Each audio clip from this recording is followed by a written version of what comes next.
Hey everyone, thank you so much for clicking on this video. The fact that you are willing to sacrifice a few minutes out of your day to consume my content really does mean the world to me. Today we're going to be talking about Amazon Prime's The Rings of Power, which is a series I've been looking forward to for a very long time. I was a little bit skeptical, I was a little bit reserved, but ultimately I was still excited. I am a massive Lord of the Rings fan, massive fan of Tolkien's work. I don't know if you can really see the shelf up here. That's all Lord of the Rings merch. I've got an entire section dedicated to it. I still remember the very first time I watched Lord of the Rings. In fact, my mom is the one who introduced me to it. We sat down during school holidays. I was in grade 5, if I'm not mistaken, grade 4 or 5. And we watched it all on VHS tape from beginning to end. One of the greatest film series I've ever witnessed. I'm a massive Lord of the Rings fan just from the videos I've created. I mean, I've got several video essays, not on the Peter Jackson films, but on Rolf Bakshi, on Rankin Bass, on the Soviet-Russian Lord of the Rings film. So I've always loved Lord of the Rings in all of its various, reiterations. I love the stories from Middle-earth. And so, for better or for worse, I was excited for this show. And for the most part, I believe this is an adaptation that works well. The first 2 episodes were released. I watched them. It is now 4:30 in the morning. I started watching at 2.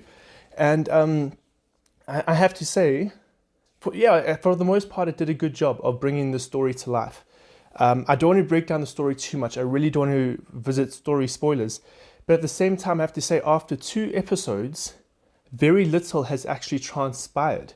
We do know that something evil is coming. We know that there is something afoot.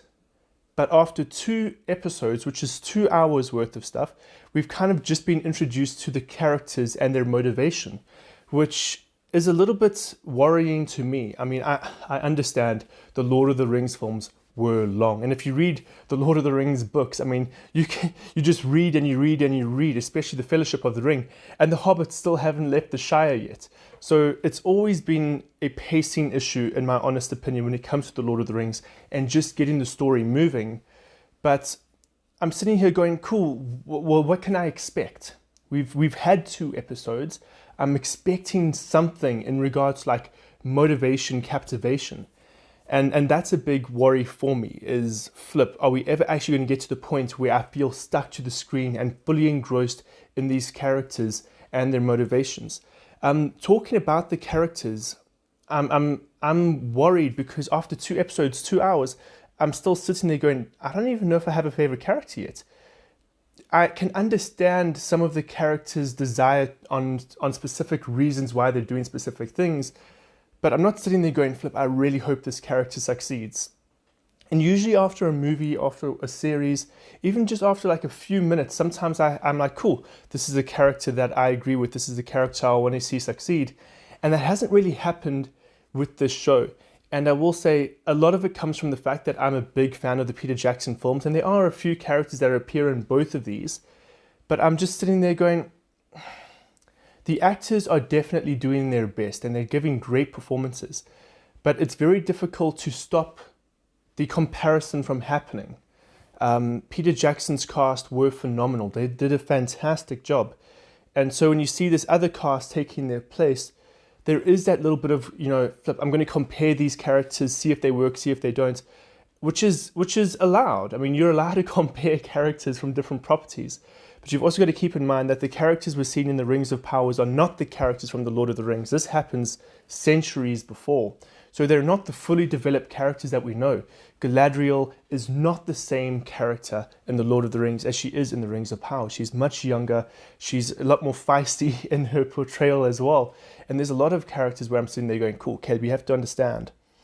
These are not the characters you know from the movies. These are characters that are still developing and getting there. In regards to the characters and their portrayals, especially by people of color, I'm going to dedicate an entire video, which will be coming out roughly the same time as this one, and I'm going to make the little icon appear now that you can go watch it. Ultimately, I feel like modern politics cheapens classic stories. This is a story on a grand scale. Like this is a story that like is supposed to be the heights of fantasy, and it gets boggled down and destroyed by modern identity politics.